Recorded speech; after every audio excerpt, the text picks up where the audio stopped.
Tikopia. From Santo, in the Republic of Vanuatu, we've come 250 miles to this lonely speck in the Eastern Solomons, one of the most remote of the South Sea Islands. Here, isolated from the outside world, on an island of great natural beauty that has all the basic materials for a simple but comfortable existence, the Tikopians have shaped their life. Don, owner and captain of our schooner, had been to Tikopia once before. And, last time we were there, we were talking with one of the younger chiefs, talking about all the kava we drank in Fiji, and how come we see no kava here, you know? And he told me that people 50 years ago, 100 years ago, drank a lot of kava on the island, but they have no more kava plants, you know?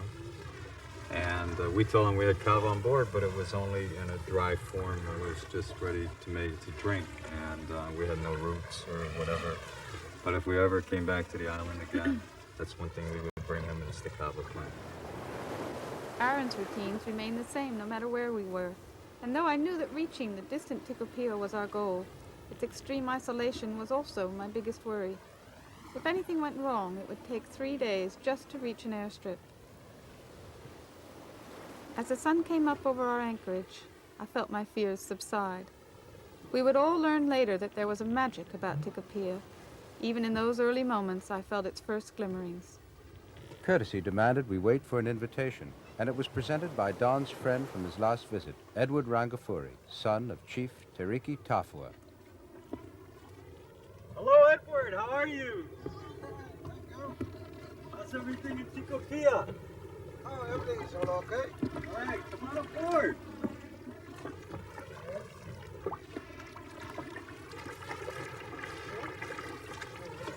Yeah, I have some cream coconuts for you. All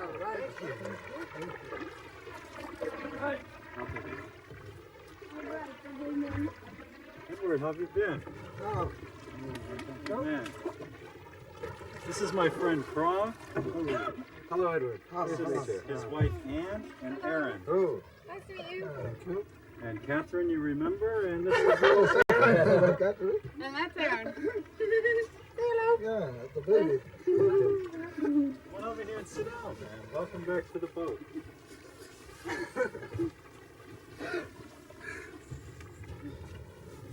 You want to sit here, Aaron? Yeah. It's a beautiful island, Edward.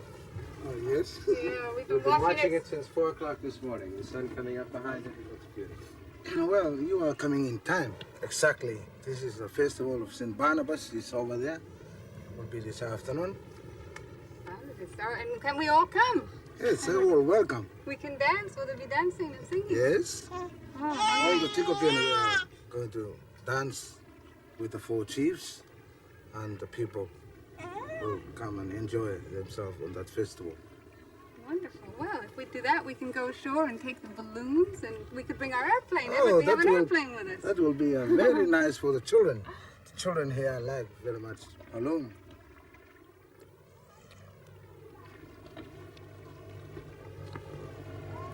If they like balloons, what would they think of a microlight seaplane? We piled it all in the Zodiac and headed for the beach. I was a bit concerned about the wind, which was picking up. I knew the calm we'd had this morning was only a brief respite from the constant trade winds.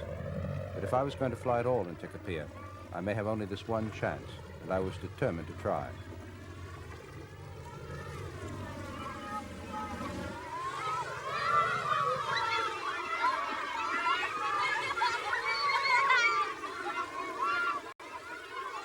In a flash, our balloons were gone, and the Tikopians were no doubt guessing just what was the strange contraption that we were unloading.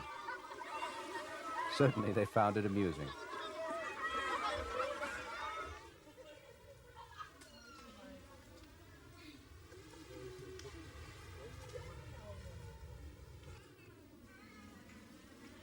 More and more people gathered as we slowly assembled the craft until I was sure that half the island's population must be there. They seemed more somber than when we'd unloaded, and perhaps they had a premonition of an impending disaster.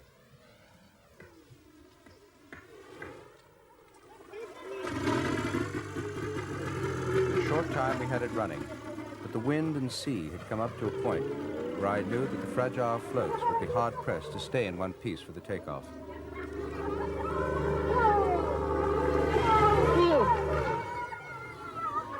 It was all over in a second. The choppy sea collapsed the starboard float and tripped up the aircraft just before liftoff. I came out unscathed and strangely relieved. In a rather spectacular fashion, I'd shorn myself of a bit of the gimmickry of our civilization, and now I was better placed to try and begin to understand theirs.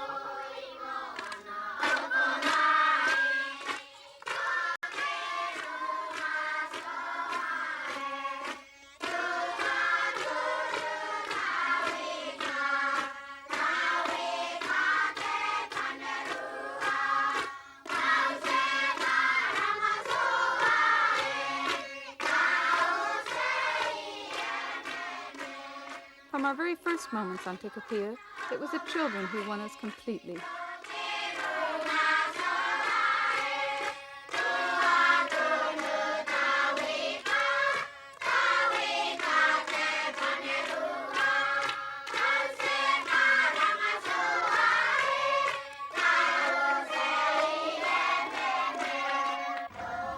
With some hours to go before the St. Barnabas dance, Paul and I walked around to the windward side of the island.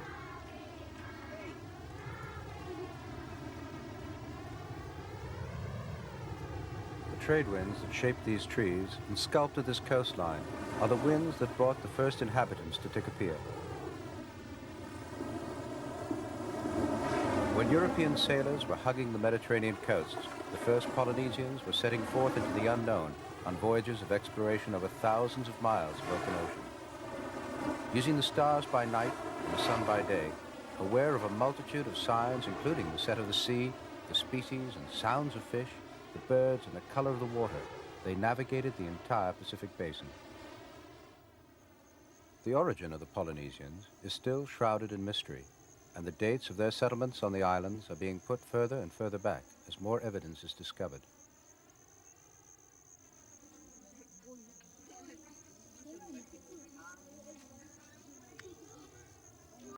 Tikopia is thought to have been settled from islands to the east, possibly over 2,000 years ago, and most likely in canoes little changed from this one.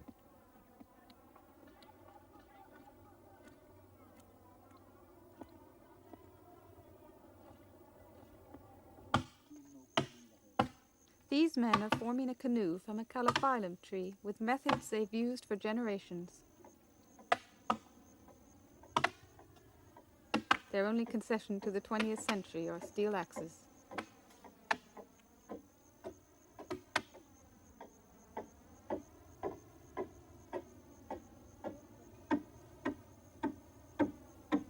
I think that one of the most amazing things about Tikopia are people like Walter, who's perhaps the finest carpenter, the finest woodworker on this island.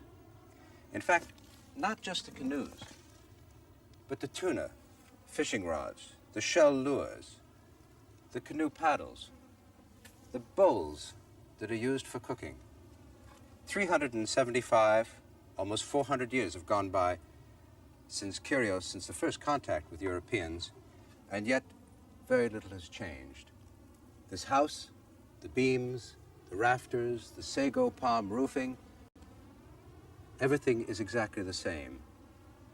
It's as if the Tikopians had taken what they needed from our culture and adapted it to theirs with very little impact and very little change on their own.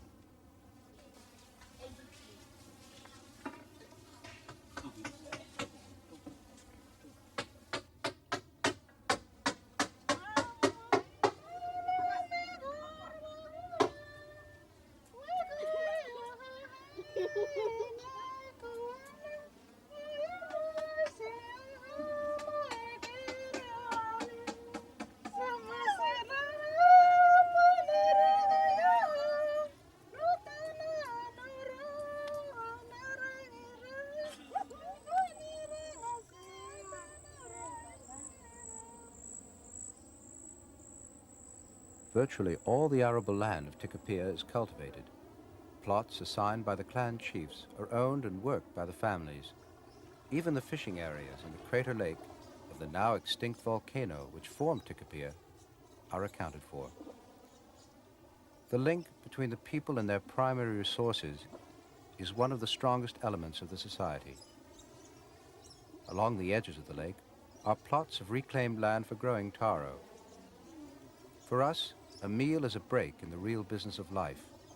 But to the Tikopians, the attainment of the meal is the business of life itself. From early morning, the Tikopians work their land, fish the sea, or prepare the means to achieve their evening meal. Cooperation, exchange, and obligations weave the quest for food into a complex social pattern.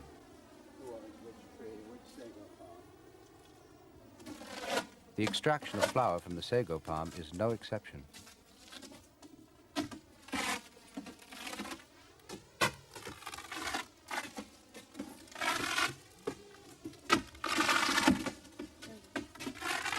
First we cut on the sago, and then we peel it out.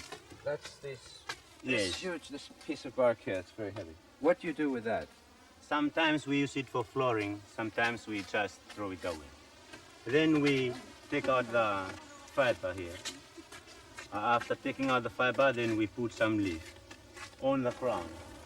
Then we scrape the sago. That's presumably what this is used Yes, for. that's what we use for Just to scrape the sago. the sago.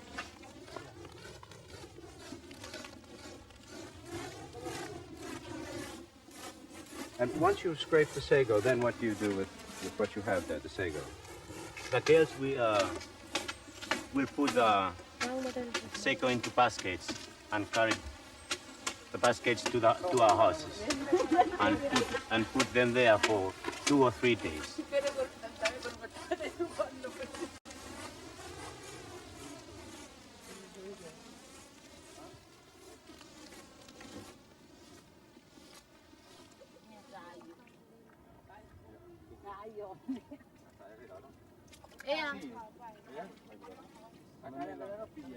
After 2 or 3 days, the shredded sago is taken down to the beach to be washed.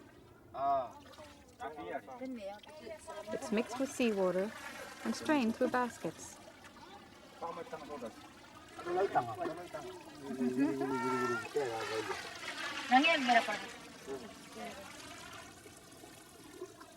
The residual pulp is thrown away. Once all the sago has been strained and the canoe filled, it's covered and left. It will form a thick paste which will then be sun-dried into the final flour. This will be distributed to everyone involved following a time-honored system of payment for the work, the tree, in fact, every aspect of the labor. The Tikopians look toward the sea for their protein and towards the land for their staples and industrial needs. High on the crater rim, at least one member of a family will work their plot each day and carry back to the village their contribution to the evening meal.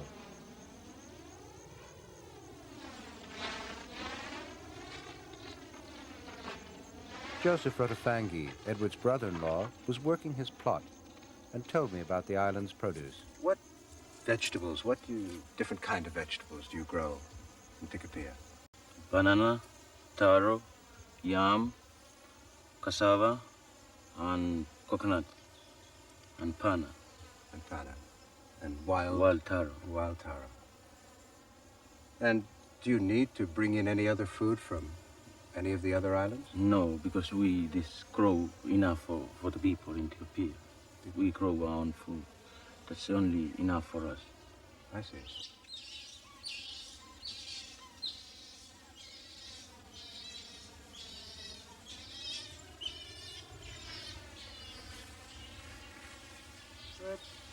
Steve.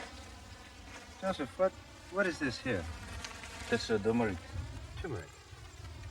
We know turmeric is something that we put into rice to color it, but what do you use turmeric for? We use for painting our body.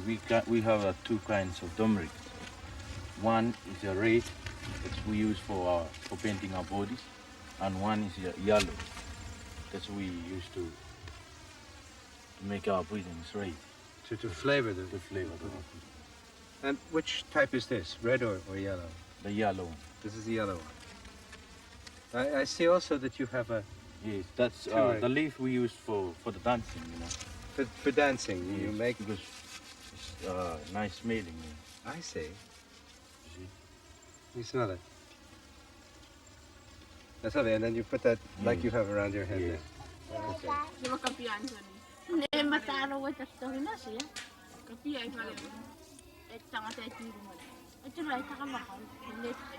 People are catering here mainly to remember St. Barnabas Festival. The 4 chiefs with their people are catering here to perform some dances of the islanders and cultures in Tikopia.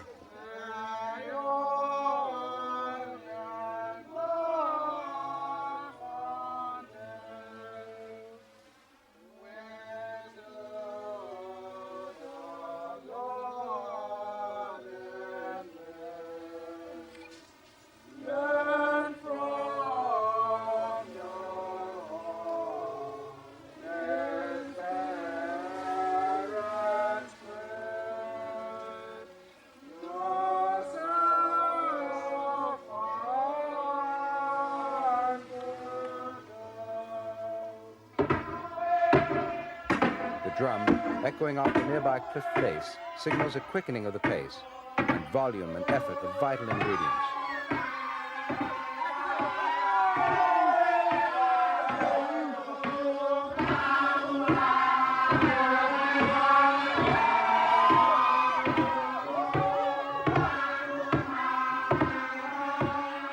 The chants can be about fishing for tuna, the birds returning to their nests, or a trip made to the Solomon Islands capital by a village member, where for the first time he saw cars, streets, and bicycles.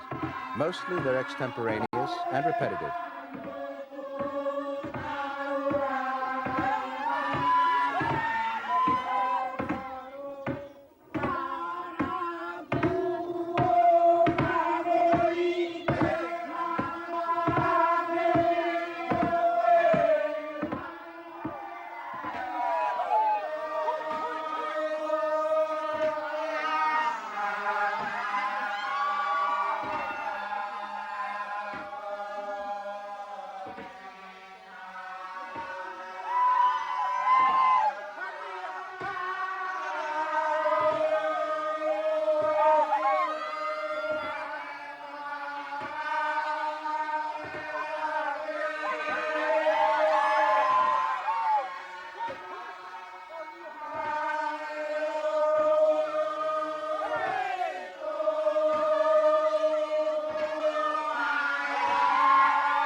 This is a dancing club, is it not?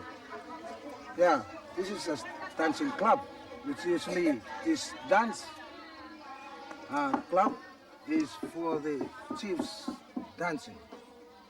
It's commonly called, this is a special dancing stick for the chiefs. Is that a special chief's club, and then other people have different kinds of clubs? Or? No, they are all the same, no difference. They copy, the designs are all the same. But mainly the title of this kind of dance is for the chiefs. Today we're seeing the 2 villages, one dancing and then the other village dance. And is it true that the one who does the loudest dancing is the winner of the prize? That's right.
As the dancing finished, I was asked to judge which clan had made the loudest noise. The diplomatic response was thankfully the truth, and I awarded the decision to my host. I definitely think that Tafua is the winner. It's most surely the loudest noise I've heard all day.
Our whole crew had fallen under the spell of Tikopia.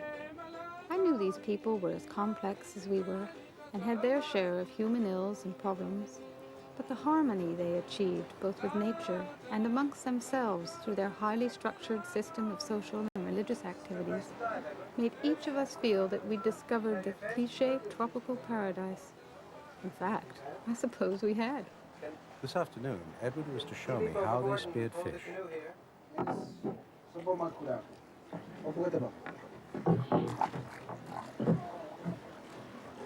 Good. Now, let me see these goggles then. Because we normally use a face mask, a big mask. That's right.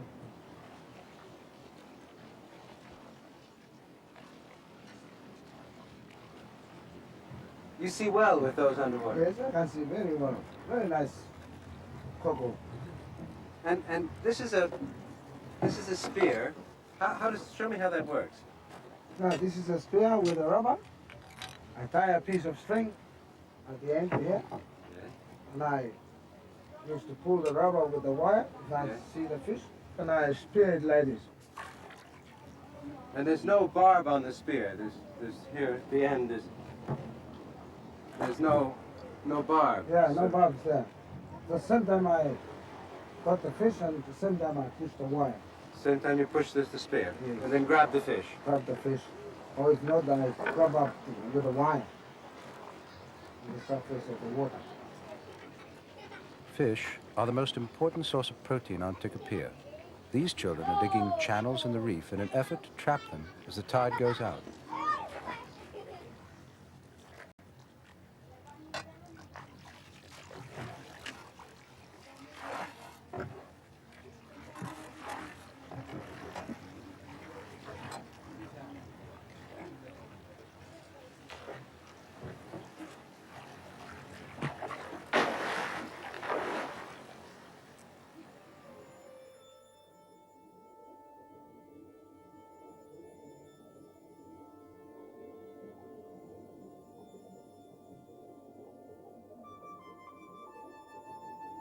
Underwater, Edward is superb. He's like a giant sea lion stalking the reef.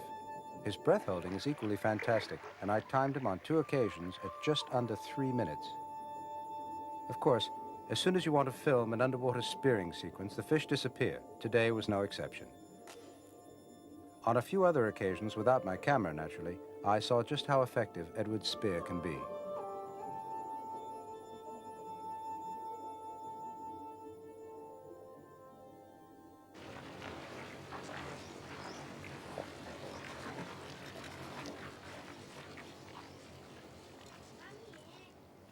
Conventional line fishermen were having more luck. This fisherman, who drifted through our anchorage almost every day, never stopped bringing them in.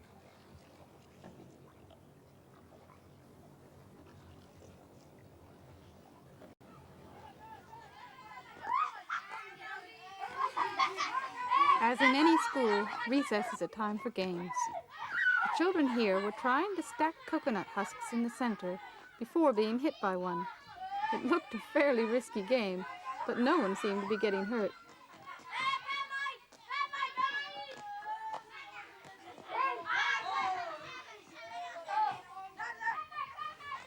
Despite its remoteness, Tikopia does have a very basic clinic provided by the Solomon Islands government. Okay, so do this one.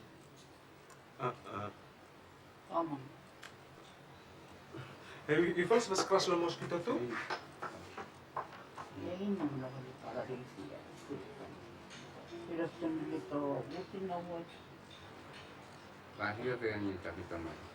Polly, you're not from Tikopia, are you? No, I came from Malaysia, in the Malaysia province, and I'm working in the medical section, and I came here to work here. Where did you get your training?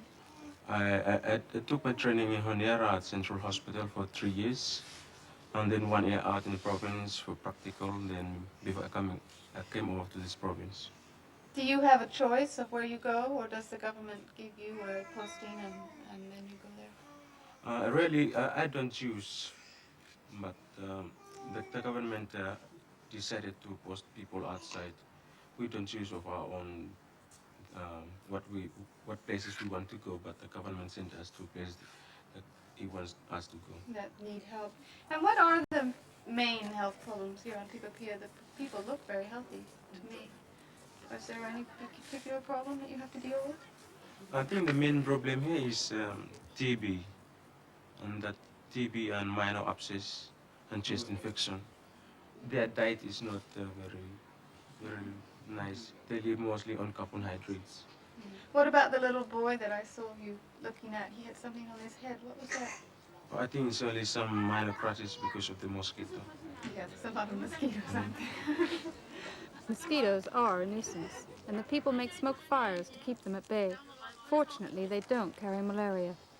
Tikopia is one of the few islands in the Western Pacific without it.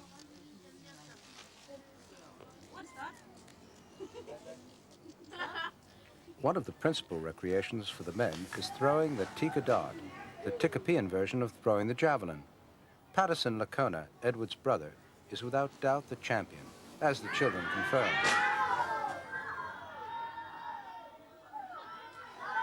Joseph Rotofangi, Edward's brother-in-law, was a bit off form.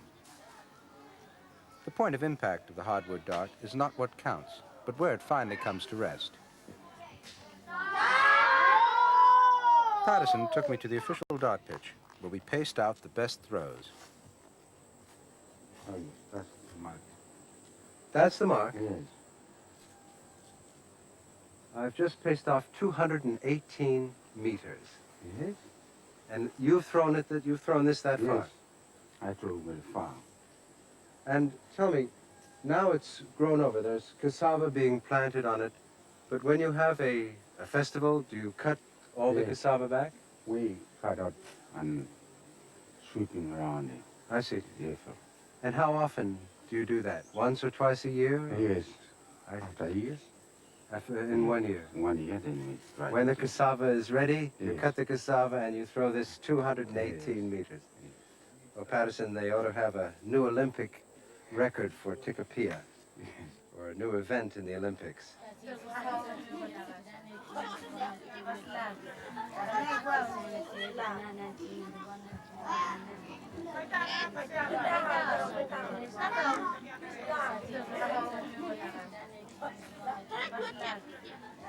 Towards evening, the Tikopians drift into groups near the beach.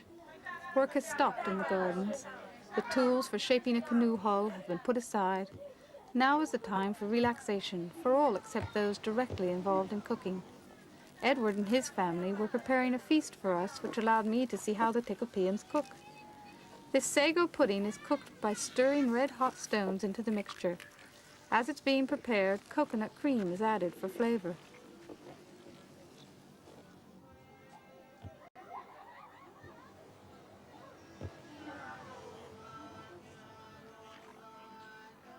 I don't know how much of this he'll remember when he's older. Perhaps none. For the moment, he's completely open and receptive. It's as if there are no barriers. Everywhere he goes, he's accepted and loved. The Tikopians spoil him. Edward's family have even given him a name, Owitaraki, meaning leeward side of the island. The Tikopians seem so complete that compared to them, I see and feel nature through a filter.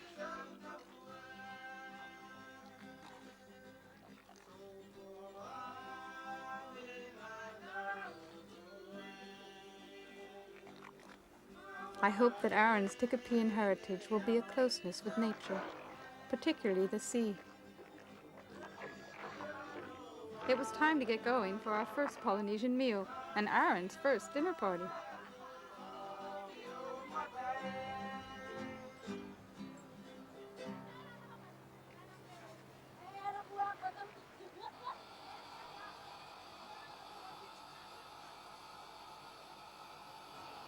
My presence of this we call manga to all other friends who are gathered here. Each one will receive one from me. And to the captain of the boat, he is saying in a Tikopian tongue.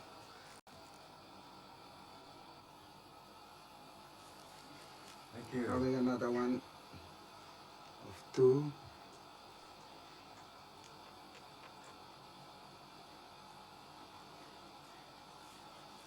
Thank you. I have one for Crow. kava plant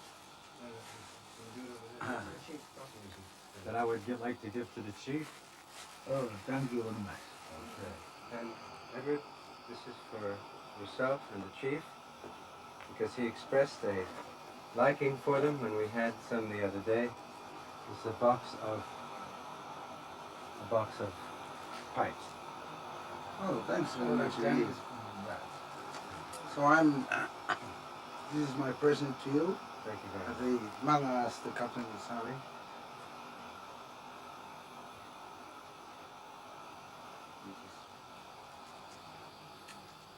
So this hook here is very common to catch the tuna, and as we know that in Tikopia, when any Gary man Brecken, our catch a tuna, cameraman, it's Tony very close Griggs, to the sea. star member, also presented with gifts. Thank you very much indeed, Edward.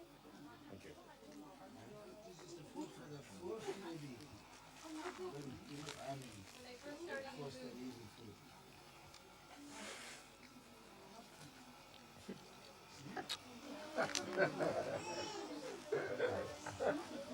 Edward, what is inside here?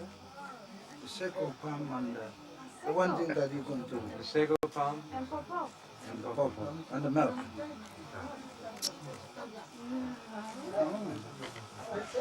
Edward? Welcome, taro. Taro. Taro. Just open up the chicken.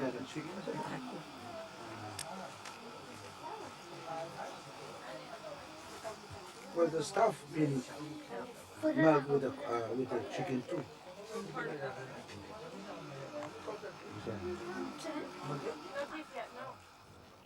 At night, the Tikopians burn torches in their canoes to attract flying fish, which they scoop out of the air with long-handled nets.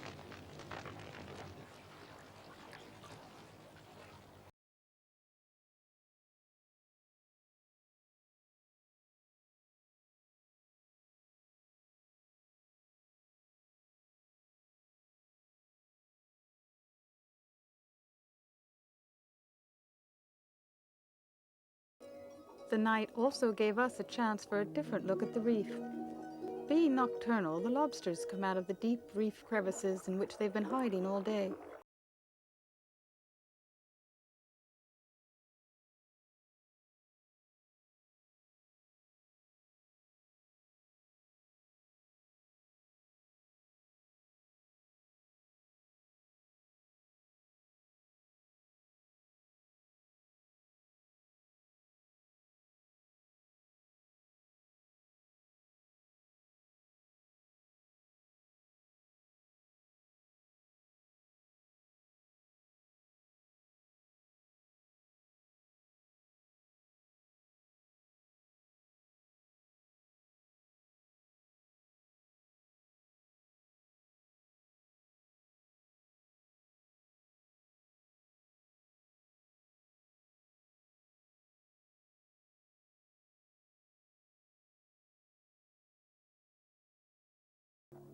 The insomniacs of the reef are the corals and the sedentary animals that fear predation during the day, like the feather star.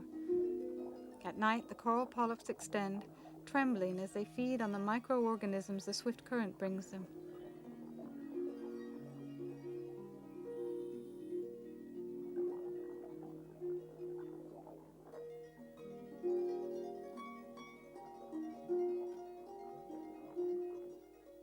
Briefly, these squid are held in our lights, then streak off in a blaze of color.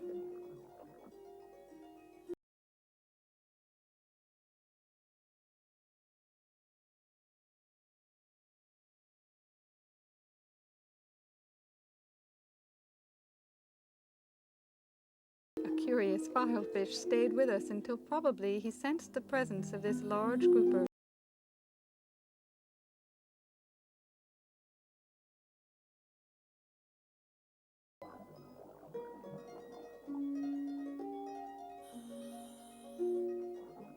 Our lights and presence disturb a long-nosed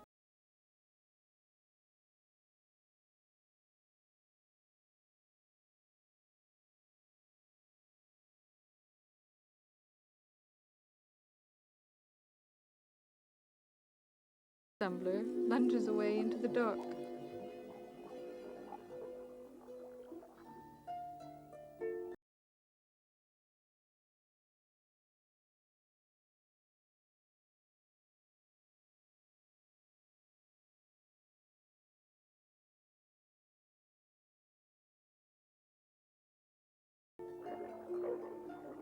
Night is a time when the moray eels venture out onto the reef, but faced with our lights, this one slowly retracts into his hole.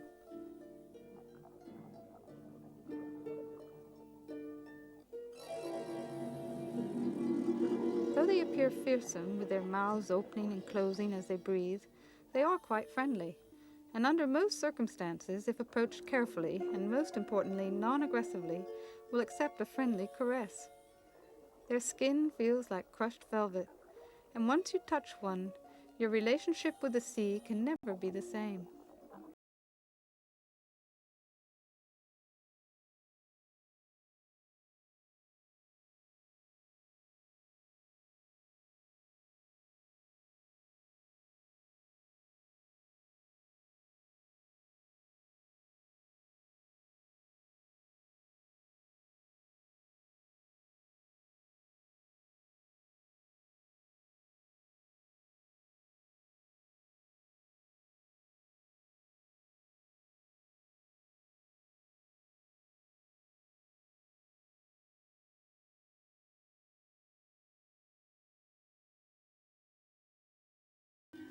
Very early morning has seen the Tikopians washing in the sea.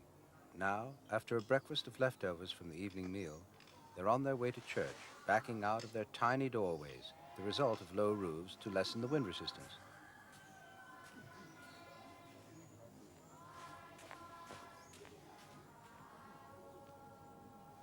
Some children find a convenient perch for last-minute homework.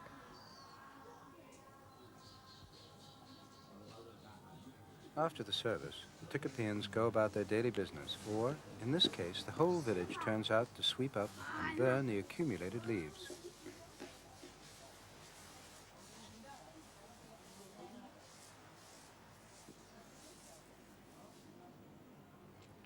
The children who have misbehaved are set a task which they usually complete in pairs. This consists of collecting small beach rocks in kerosene cans and carrying it back to the school ground.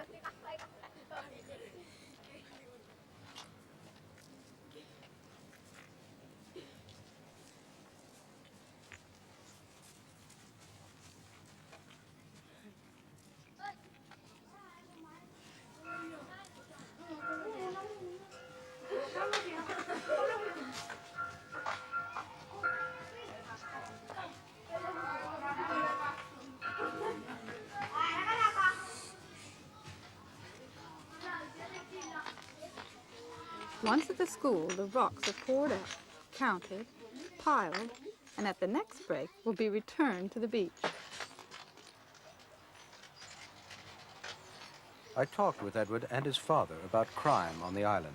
There is a law that settled by the 4 chiefs that everything on the island must be calm.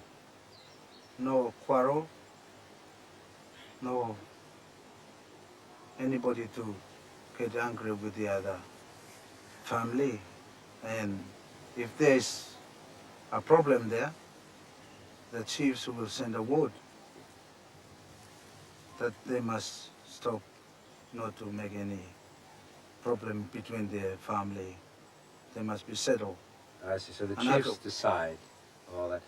And what do the chiefs find that they are most busy with deciding? Is it problems of who has a piece of land there? Or is it boundaries of land? Is that a problem sometimes? Yeah, that's the problem sometimes, because the land was given by the chiefs, and each family, or I would say a clan, has 2 pieces of land that can be looked after by that family. But when family hasn't anybody to represent afterward, it means the land will be back to the chief again. I see. And then he has to redistribute it That's amongst right. his people.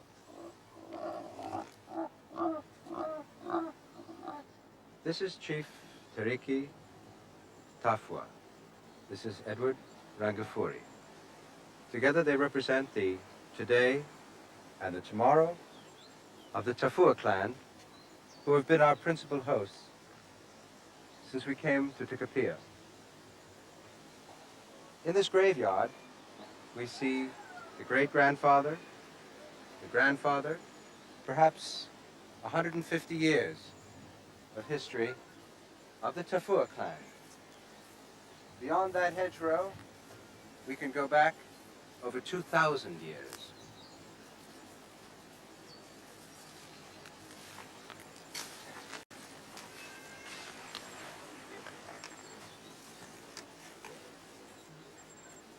Here are the headstones, or I should say the backrests, of the principal chiefs of Tikopia.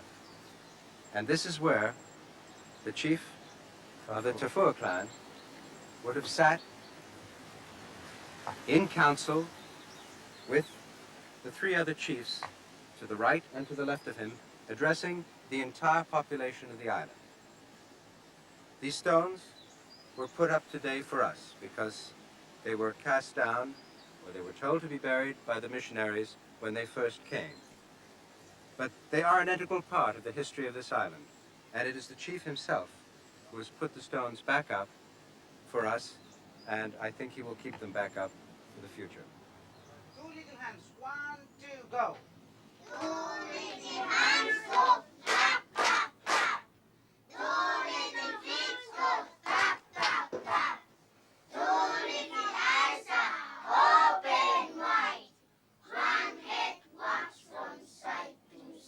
Again, 2 little hands again. There are 2 schools on Tikopia with about 100 students each. They begin at 6 to 9 years old and study for 8 years before going on to a national secondary school on one of the larger islands. All the lessons are in English.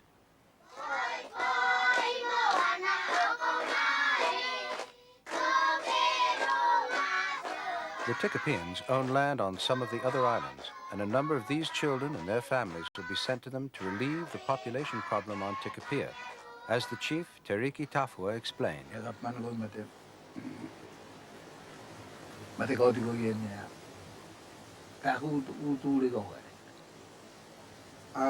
Well, what the reply from my father is that the island, the population is so crowded, and that he would like to have the colony to be there for about 50 people to go down there. And then it means that not to live there forever, but they will come back to the island and the others will take a turn. I see. So it would be on a rota basis. Sometimes some members of your village will go there, spend, what, Right. a year or 2 years? Or 3 years? Yeah, that's the And then come back to back to Tikopia. Tikopia. So you feel that otherwise everything in Tikopia is fine. You have enough food, you grow your own food. What do you need from the outside world? What do you order when the when the government ship comes, what kind of things do the Tikopians want, need from the outside world?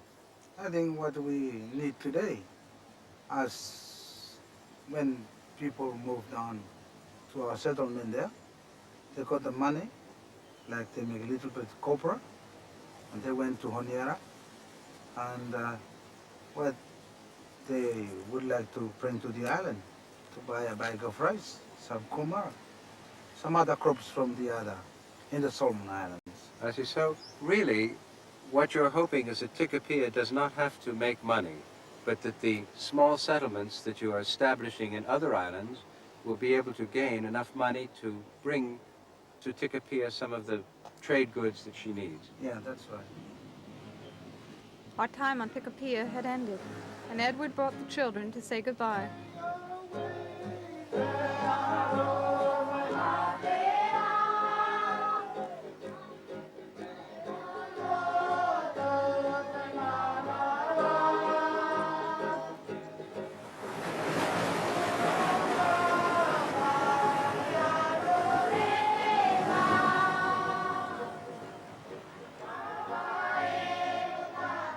Tikopia, so small an island, but with such a profound impact on us all.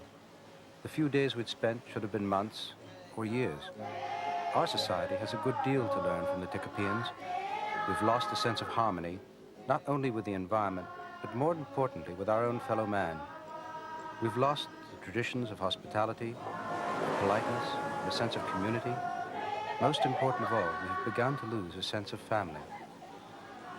The Tikopians have all these in abundance. Their society surrounds the individual.